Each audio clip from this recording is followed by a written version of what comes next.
Press the bell icon of the ePathshala channel and never miss another update. So guys now we are back again human development chapter है, class 12th का chapter 4th है ये। और इससे पहले हमने इस चैप्टर के ऊपर वीडियोस भी बनाई हुई है। आप इस चैप्टर से रिलेटेड एमसीक्यू क्वेश्चंस देखेंगे जो पेपर के पॉइंट ऑफ व्यू से काफ़ी इंपॉर्टेंट है। अगर आप हमारे चैनल पे नए हैं तो आप ह्यूमन डेवलपमेंट की वीडियो की सीरीज़, एमसीक्यू की सीरीज़, इंपॉर्टेंट क्वेश्चन की भी देख सकते हैं और वीडियोस भी देख सकते हैं। इस वीडियो के अंदर हम एमसीक्यू क्वेश्चंस की बात करेंगे। अगर आप यूट्यूब के अलावा हमारे साथ इंस्टाग्राम, फेसबुक, ट्विटर और टेलीग्राम के साथ जुड़ना चाहते हैं तो वीडियो के डिस्क्रिप्शन में लिंक है, आप वहां से जाके हमें ज्वाइन कर सकते हैं अगर आपको एक्स्ट्रा कुछ पूछना है तो क्वेश्चन नंबर 1 स्टार्ट करेंगे इस चैप्टर में, जिसका नाम है मानव विकास। मानव विकास से रिलेटेड ये चैप्टर है, तो उसमें हम ये देखने की कोशिश करेंगे। सबसे पहले क्वेश्चन नंबर 1, डेवलपमेंट। बहुत से लोगों को ये लगता है कि डेवलपमेंट का मीनिंग काफ़ी अलग अलग है, बट क्लास 11th का जो ये चैप्टर है 4th, इसमें डेवलपमेंट के एक सही तरीके को बताया गया है। अगर आपने इस चैप्टर से रिलेटेड वीडियो देखी है तो आप काफ़ी अच्छी तरीके से समझ पाएंगे कि डेवलपमेंट का मतलब क्या है। लेकिन क्योंकि इस चैप्टर के अंदर डेवलपमेंट की मीनिंग को डिफाइन किया हुआ है, सो दैट इज़ वाई आपको इनमें से 4 ऑप्शन को सिलेक्ट करना होगा और बताना होगा कि डेवलपमेंट का मतलब क्या होता है। एक, डेवलपमेंट का मतलब है qualitative change, negative change, increase in quality and simple change. तो सभी चीज़ों में अगर डेवलपमेंट देखा जाए तो उसका मतलब होता है गुणात्मक परिवर्तन होना, दैट मीन्स क्वालिटेटिव चेंज होना। देखिए, एक प्लेस का ग्रोथ और एक प्लेस की क्वांटिटी का ग्रोथ, दोनों में बहुत अंतर है। तो यही चीज़ मैंने अपनी वीडियो में बताई हुई है कि ग्रोथ और डेवलपमेंट दोनों में कितना अंतर होता है। तो देखिए, जनसंख्या का ग्रोथ होना ग्रोथ नहीं है। जनसंख्या के ग्रोथ होने के साथ एजुकेशन का बढ़ना, लिविंग स्टैंडर्ड का बढ़ना, फैसिलिटीज़ का बढ़ना, वही हमारा डेवलपमेंट कहलाता है। So that is why qualitative change को ही हम सही मायने में डेवलपमेंट की कैटेगरी में लाएंगे। सो दैट इज़ वाई इसका आंसर जो होगा वो ए होगा। नेक्स्ट क्वेश्चन है, क्वेश्चन नंबर 2 है, विकास को मापने के लिए शुरुआती समय में कौन से मेजरमेंट का इस्तेमाल किया जाता था। यानी कि अगर हमें विकास को नापना है, दैट मीन्स किसी कंट्री के डेवलपमेंट को नापना है, तो शुरुआती समय में उसके इकोनॉमिक ग्रोथ को देखते थे। अगर उसका इकोनॉमिक ग्रोथ अच्छा है दैट मीन्स वो कंट्री डेवलप्ड है, इकोनॉमिक ग्रोथ अच्छा नहीं है तो अभी भी वो अंडर डेवलप्ड कंट्री है। शुरुआती समय में तो हम यही करते थे, बाद में तो काफ़ी कुछ चेंजेस आए हैं। क्वेश्चन नंबर 3 की बात करेंगे, निम्न में से कौन से हैं जो लोग मानव विकास का हिस्सा नहीं है। कहने का मतलब इनमें से वो कौन सी कैटेगरी है जिससे हम मानव विकास को या मानव के विकास का हम तय नहीं कर सकते हैं। तो नंबर ऑफ पीपल का बढ़ना मानव विकास नहीं है, तो इसलिए नंबर ऑफ पीपल को हम मानव विकास की कैटेगरी में नहीं रखते हैं। तो इसलिए इसका आंसर जो होगा वो डी होगा। बाकी आप फ्रीडम देख सकते हो, किसी कंट्री के अंदर किसी व्यक्ति को फ्रीडम मिल रही है या नहीं मिल रही है, वो मानव विकास हो सकता है। स्वास्थ्य, एजुकेशन, राइट्स, ये सारे मानव विकास का हिस्सा है, पर नंबर ऑफ पीपल का बढ़ना वो मानव विकास का हिस्सा नहीं हो सकता। क्वेश्चन नंबर 4 की बात करेंगे, मानव विकास सूचांक, दैट मीन जैसे आप ह्यूमन डेवलपमेंट इंडेक्स बोलते हैं, इसको बनाया कब गया था शुरुआती समय में भारत के अंदर। तो HDI शॉर्ट फॉर्म में आप इसे बोलते हैं और फुल फॉर्म में आप इसे ह्यूमन डेवलपमेंट इंडेक्स यानी कि हिंदी में मानव विकास सूचांक, दैट मीन्स मानव डेवलप, एक इंसान किसी कंट्री के अंदर डेवलप हो रहा है या नहीं हो रहा है, उसको नापने के लिए एक ह्यूमन डेवलपमेंट इंडेक्स बनाया गया था। उसकी शुरुआत 1990 के अंदर हुई थी, ठीक है ना। तो आपको ये याद रखना पड़ेगा, 1990 में जाके हमने उसके ऊपर फोकस करा। तो ये ह्यूमन डेवलपमेंट इंडेक्स है, बाद में क्या कहते हैं यूनाइटेड नेशन डेवलपमेंट प्रोग्राम के तहत ये चलाया जाता था। तो किसी इंसान का डेवलप होना या नहीं होना ये HDI पे निर्भर करता है। HDI के अंदर हम क्या क्या चीज़ों को काउंट करते हैं, अगर आपने हमारी वीडियो देखी है तो आप बता सकते हैं, आप फाइंड आउट कर सकते हैं। फाइंड आउट करने के बाद आप हमें कमेंट भी बता सकते हैं कि आपकी क्या राय है कि HDI के अंदर क्या क्या चीज़ों को देखा जाता है। तो यानी कि 1990 में इसकी शुरुआत हो चुकी थी। अब क्वेश्चन नंबर 5वां ये है कि मानव विकास का प्रमुख क्षेत्र कौन सा नहीं है। दैट मीन्स अभी हमने देखा कि मानव विकास का नंबर ऑफ पीपल का बढ़ना एक डेवलपमेंट नहीं है, लेकिन क्षेत्र भी पूछा गया है। क्षेत्र मतलब है इंडस्ट्रियल डेवलपमेंट, यानी कि अगर कहीं इंडस्ट्रीज का ग्रोथ हो रहा है तो इससे ये तय नहीं किया जा सकता कि मानव का भी विकास हो रहा होगा, है ना। सो दैट इज़ वाई औद्योगिक विकास जो है वो मानव विकास का हिस्सा नहीं है। क्वेश्चन नंबर 6 की बात करेंगे। क्वेश्चन नंबर 6 में बताया हुआ है, किन देशों में मानव विकास का उच्च स्तर है, मतलब ऐसी कितनी कंट्रीज है जिनमें लोगों का मानव विकास हाई लेवल पे पाया जाता है। तो आप देख सकते हैं पूरे के पूरे नेशंस के अंदर, पूरे के पूरे वर्ल्ड में 195 कंट्री है। 195 कंट्रीज में से मानव डेवलपमेंट यानी कि human development HDI index high level पर अभी तक 59 कंट्रीज का देखा गया है। 59 कंट्रीज का मैं इसलिए बता रहा हूँ क्योंकि आपकी बुक में 2021 के आंकड़ों के अकॉर्डिंग यही देखने के लिए हमें मिलता है, तो आप इसको ज़रूर टिक करिएगा। ओके, नेक्स्ट क्वेश्चन है क्वेश्चन नंबर 7, उसी का ऑपोजिट क्वेश्चन है, कितने देशों के अंदर लो लेवल ह्यूमन डेवलपमेंट हमें देखने को मिलता है। अगेन वही 195 कंट्रियों में से कितने देश की कंट्री का लो लेवल है, वो है 38 कंट्रियां, मतलब पूरे वर्ल्ड में 38 कंट्रियां अभी भी है जहां पे एचडीआई लेवल उन कंट्रियों का बिल्कुल लो है। तो भारत जो है, इंडिया एक अबव कंट्री के अंदर आता है या एक लो लेवल पे आता है या मिडिल लेवल पे आता है, वो आपको कमेंट करके हमें बताना है। नेक्स्ट क्वेश्चन है क्वेश्चन नंबर 8, उच्च विकास सूचांक का स्कोर होता क्या है, मतलब ह्यूमन डेवलपमेंट इंडेक्स को अगर किसी कंट्री के थ्रू हमें नापना है तो उसका हायर मेजरमेंट स्कोर होता क्या है।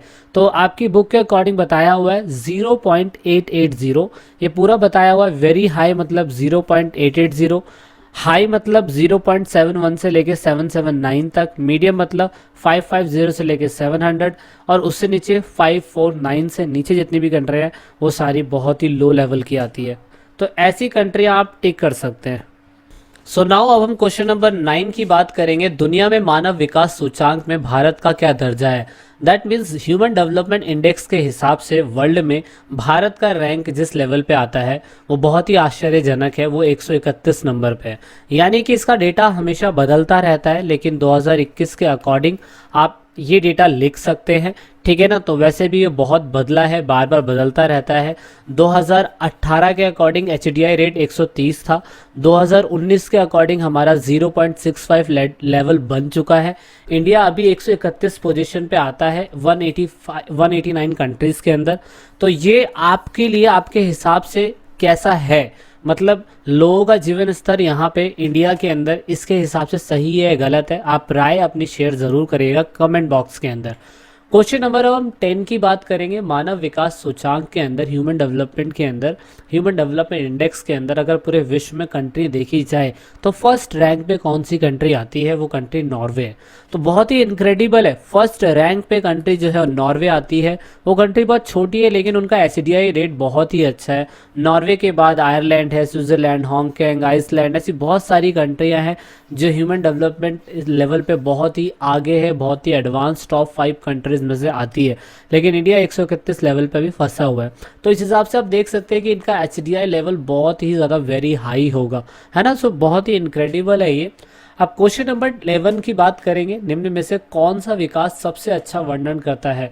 मतलब आपके हिसाब से अगर हमें डिस्क्राइब करना है डेवलपमेंट को, तो डेवलपमेंट की डिस्क्रिप्शन कैसे होगी। क्या किसी प्लेस पे जनसंख्या के आकार का बढ़ना, या किसी प्लेस पे जनसंख्या कांस्टेंट रहना, या किसी प्लेस पे जनसंख्या बढ़ तो रही है लेकिन सिंपल बढ़ रही है, या किसी प्लेस पे संख्या बढ़ तो रही है पर क्वालिटी वाली बढ़ रही है। तो कहने का मतलब इसका सी आंसर होगा, जनसंख्या बढ़नी चाहिए लेकिन क्वालिटी बेस पे बढ़नी चाहिए, ताकि एजुकेशन, हेल्थ, है ना, फ्रीडम्स, ये सारी चीज़ें हमें मिलती रहे। तो इसलिए आपका इसका सी आंसर आएगा।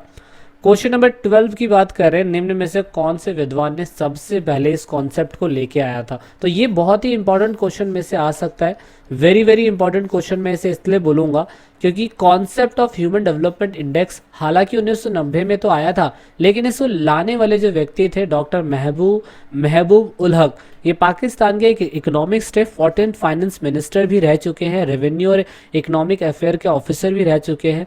उस टाइम पीरियड पे देखते हो गुलाम इशक खान जो थे वहाँ के क्या कहते हैं प्रधानमंत्री भी रह चुके हैं, तो राष्ट्रपति भी रह चुके हैं। और उस समय पे जो प्रेसिडेंट थे, जब जिस समय ये ऑफिस में, तो जिया उल हक थे उस समय वहाँ पे पाकिस्तान के अंदर।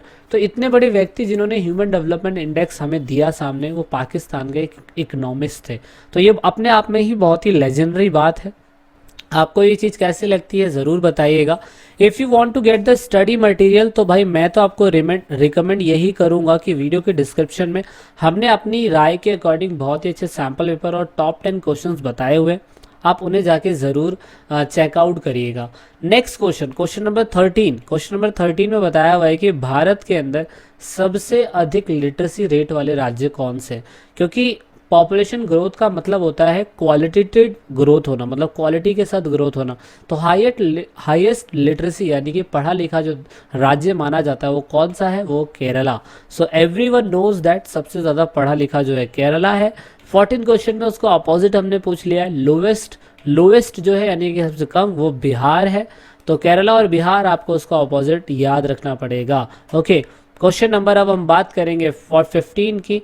15 में एचडीआई यानी कि किस राज्य में, भारत के किस राज्य के अंदर एचडीआई सबसे ज़्यादा देखा जाता है। सिंपल से केरला में ही देखा जाएगा क्योंकि एजुकेशन लेवल वहाँ पे सबसे ज़्यादा हमें मिलता है ना। अगर उसका अपोजिट देखें सबसे कम कहाँ पे है तो वो चीज़ आपको ढूंढनी पड़ेगी। ये सबसे ज़्यादा है, ठीक है ना भाई, ये सबसे ज़्यादा पाया जा रहा है यहाँ पे। सबसे कम कहाँ पे है एचडीआई। मैं पढ़ाई लिखाई की बात नहीं कर रहा, मैं एचडीआई ह्यूमन डेवलपमेंट इंडेक्स की बात कर रहा हूँ। वो कौन से राज्य के अंदर पाया जाता है, कौन से स्टेट के अंदर पाया जाता है। ओके, तो ये कमेंट ज़रूर करिएगा। अब बात करते हैं क्वेश्चन नंबर 16 की। फुल फॉर्म यूएनडीपी की क्या है। अब आपको यूएनडीपी क्या लग रहा होगा, यूनाइटेड नेशन डेवलपमेंट प्रोग्राम। असल में यूएनडीपी की सारी रिपोर्ट की कैलकुलेशन यही करता है, दैट इज़ वाई हमें इसके बारे में जानना ज़रूरी है। यूएनओ के सबसे इम्पॉर्टेंट ऑर्गेनाइजेशन में से यूएनडीपी भी आता है। क्वेश्चन नंबर अब 17 की बात करेंगे। 17 में 2011 की जनगणना के अनुसार हमारे भारत का, पूरे भारत का एक लिटरेसी रेट क्या है। मतलब देखो, हमारे भारत के अंदर एक सिंपल सा कैलकुलेशन बनाया गया है कि अगर हमारे भारत के अंदर किसी व्यक्ति को पढ़ा लिखा माना जाना चाहिए तो उसके लिए नॉर्मल सा ये है कि उसको इंग्लिश पढ़नी आनी चाहिए और हिंदी पढ़नी आनी चाहिए, और थोड़ा बहुत वो हिंदी और इंग्लिश के अंदर अगर लिख सकता है, राइट कर सकता है या रीड कर सकता है तो इसके हिसाब से वो पढ़ा लिखा होगा। तो इस हिसाब से 2011 की जनगणना के हिसाब से भारत के अंदर लिटरेसी रेट का जो दर आया है वो 74.4%। तो यानी कि सारे लोग भी पढ़े लिखे नहीं हैं, तो ये सबसे ज़्यादा बुरी बात है हमारे देश की। क्वेश्चन नंबर 18 की बात करेंगे। क्वेश्चन नंबर 18 में आपको बताना है जनसंख्या संघनक इसको कहा क्या जाता है, पॉपुलेशन कॉम्पोजिशन कहा क्या जाता है।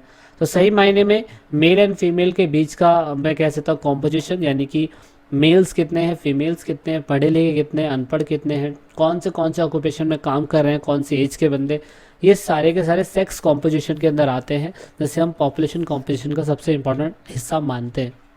नेक्स्ट क्वेश्चन है, दुनिया के मानव विकास सूचांक को तैयार करने के लिए कौन सा सबसे इम्पॉर्टेंट कॉम्पोजिशन जिम्मेदार होता है।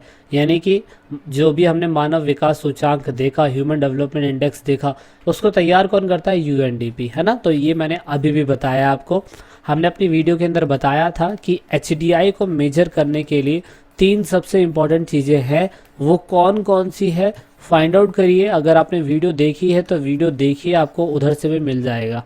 पता चल जाए तो कमेंट ज़रूर करिएगा। क्वेश्चन नंबर 20 और लास्ट है, वो यही है कि moderate level of human development कहाँ पे है। देखिए, एक कंट्री होती है जो ग्रोथ करती ही रहती है, ठीक है, जैसे नॉर्वे सबसे ऊपर है ह्यूमन डेवलपमेंट के अंदर, और सबसे लोवेस्ट पे जो कंट्री है वो अभी हमें बताया नहीं गया है इस वीडियो के अंदर। लेकिन कुछ ऐसी कंट्री होती है जिसका जो उतार चढ़ाव बिल्कुल कांस्टेंट रहता है, नॉर्मल रहता है, मॉडरेट रहता है। तो वो कौन सी कितनी कंट्रियां हैं पूरे विश्व के अंदर, वो कम से कम 37 कंट्रियां ऐसी है जो बिल्कुल ना तो ज़्यादा अमीर है और ना तो ज़्यादा गरीब है। तो क्या भारत इसमें से आता है? अगर भारत इसमें से आता है तो मुझे कमेंट करिएगा, भारत किस में आता है, ब्लो में आता है, लो में आता है, अपर में आता है, किस में आता है। तो वीडियो को एंड तक देखने के लिए बहुत बहुत थैंक यू। चैनल के साथ जुड़े रहने के लिए और इन सभी चीज़ों के साथ जुड़े रहने के लिए बहुत बहुत थैंक यू। अगर आपने हमारे चैनल को वॉच आउट किया है तो ज़रूर अपना रिस्पॉन्स दीजिएगा। This is it in this video.